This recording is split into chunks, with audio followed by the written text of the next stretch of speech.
Shalom, selamat pagi Bapak Ibu Saudara yang dikasihi Tuhan. Salam sejahtera buat saudara semua dimanapun berada. Saya mengajak Bapak Ibu untuk bersaat teduh dan berdoa dalam renungan penuntun kehidupan setiap hari. Kiranya damai sejahtera dan sukacita oleh Roh Kudus senantiasa melimpah di dalam hati dan kehidupan kita semua. Puji Tuhan. Saudaraku, sebelum memulai segala sesuatu, mari kita siapkan hati dan pikiran kita untuk menerima firman Tuhan. Tema penuntun hari ini adalah hidup yang mengandalkan Tuhan. Bacaan firman Tuhan hari ini terambil dari Yeremia 17 ayatnya yang ke-7. Diberkatilah orang yang mengandalkan Tuhan, yang menaruh harapannya pada Tuhan. Saudaraku, kita tahu hari-hari ini di mana bangsa kita mengalami banyak masalah pergumulan, terlebih akibat pandemi COVID-19 ini. Jika kita memperhatikan juga keadaan dunia saat ini, semakin baikkah? Sebaliknya bukan? Semakin hari semakin banyak goncangan terjadi.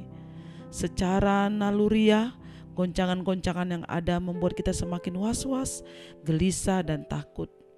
Kemudian karena terpengaruh oleh keadaan atau situasi yang ada, tidak sedikit orang percaya yang awalnya memiliki roh yang menyala-nyala dalam melayani Tuhan atau mengerjakan pekerjaan perkara-perkara rohani, akhirnya menjadi suam-suam kuku. Mereka mulai kehilangan kasih mula-mula kepada Tuhan, dan klimaksnya mereka mengakhirinya dengan hidup di dalam daging, seperti terdapat dalam Galatia 3 ayat 3. Saudara, hal ini tidak akan terjadi apabila kita hidup mengandalkan Tuhan dan bersandar kepadanya.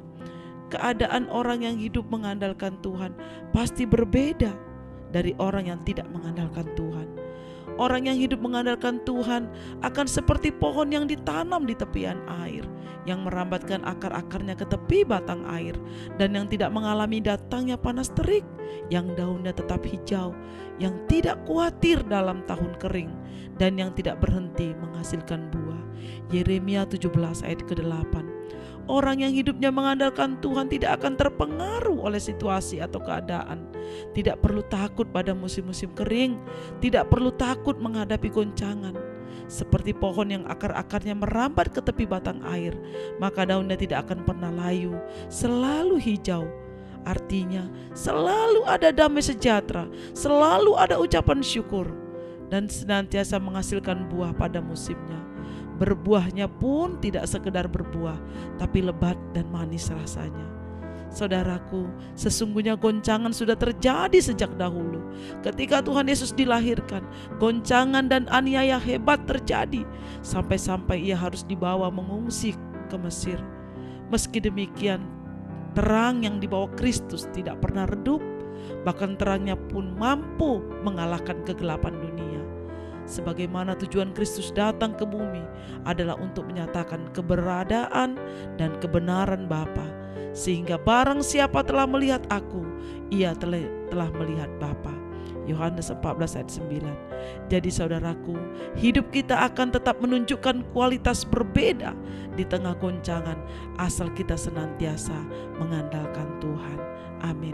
Mari kita berdoa. Tuhan Yesus, terima kasih buat renungan firman-Mu pada pagi hari ini.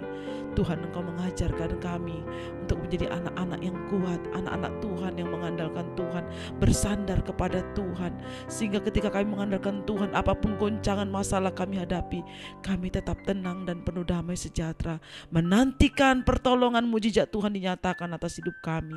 Terima kasih Bapa, segala puji, hormat, kemuliaan bagi nama-Mu. Di dalam nama Tuhan Yesus kami berdoa mengucap syukur.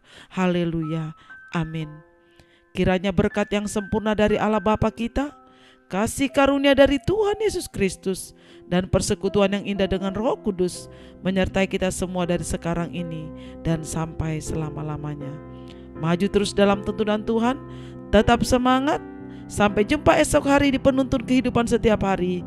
Tuhan Yesus memberkati.